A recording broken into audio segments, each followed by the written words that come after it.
Karibu Tabora, karibu Toronto.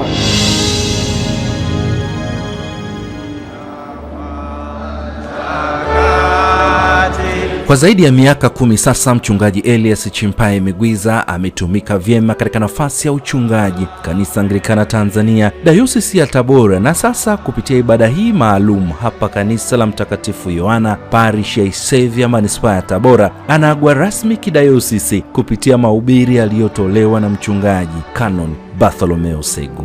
Jambo la kwanza tunalojifunza katika masomo yetu ya leo, Wakristo ni watumishi wa Bwana. Unapopiga hatua tu moja na kusema ya kwamba hii dunia mimi nimeichoka na kuja kwako Yesu, tayari unakuwa mtumishi wa Bwana.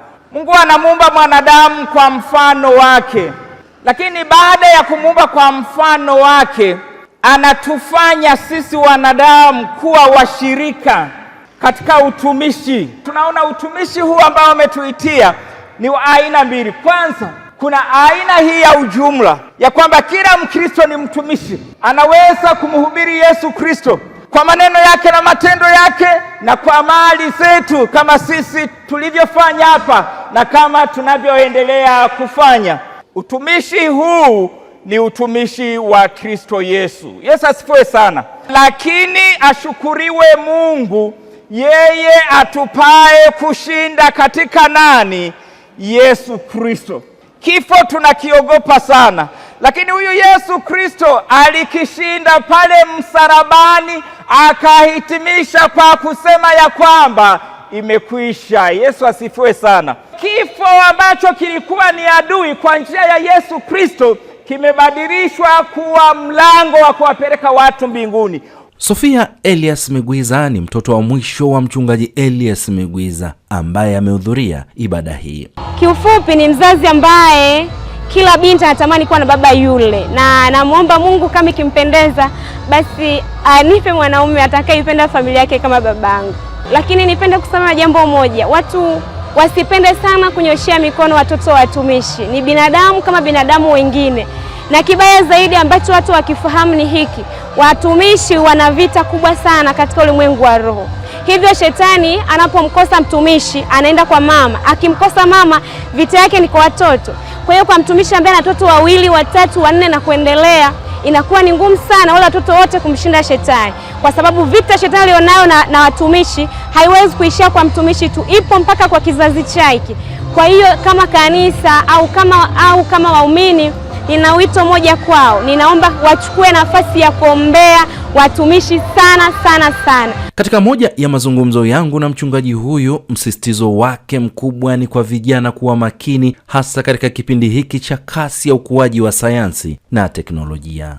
Vijana nachowaeleza na huwa nawaeleza sana ni kuelewa ulimwengu ulivyo. Hii ni karne ya 21. Elimu za nyuma na za sasa hivi zinabadilika. Kuna mifumo ya mambo mengi mapya yanayoshitua. Kwa nawaambia vijana waelewe ulimwengu waliomo, waelewe karne waliomo.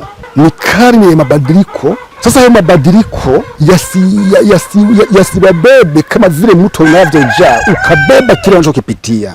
Wasimame kwa kuchunguza neno, kutokuingia kwa haraka katika kila mfumo, kutafiti.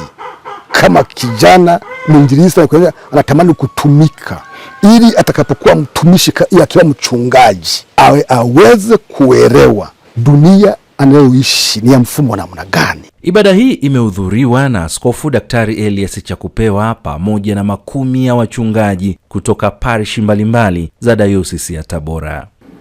Mchungaji Migwiza ni mtu mwenye furaha siku zote, na akianza kuzungumzia maandiko matakatifu, mnapokuwa mnajadili maandiko matakatifu, ana uwezo mkubwa sana wa kuyatafakari na kuyatafasiri. Kwa kweli tutamisi sana katika maombi yetu ya kila Jumatatu asubuhi. Lakini makanisani hamtamisi. Kwa sababu gani? Akisha staafu anakuwa huru. Makanisa yatakuwa na uhuru wa kumwalika aweze kuhubiri, aweze kufundisha, aweze kuongoza ibada. Makanisa yatakuwa na huo uhuru wa kumwalika popote. Mimi niombe tu wachungaji, waiteni hawa wachungaji wanaostaafu, kwa sababu bado wamestaafu kweli, kwa sababu katiba inasema miaka 65. lakini akifikia 65 sio kwamba hana uwezo wa kuendelea kufanya mambo, ana uwezo wa kufanya mambo. Niombe wachungaji mnaostaafu mjue kwamba unaachia tu ile madaraka ya kuongoza parish, lakini huachii huduma. Wewe ni mtumishi wa Kristo mpaka mwisho wa maisha yako. Ile ordination huwa iondoki maisha yako yote. Kwa hiyo niwaombe sana kwa wito huu na kwa wito wa mhubiri wetu, wachungaji wanaostaafu, endeleeni kuwatia moyo, endeleeni kuwasaidia. Jina la Bwana libarikiwe.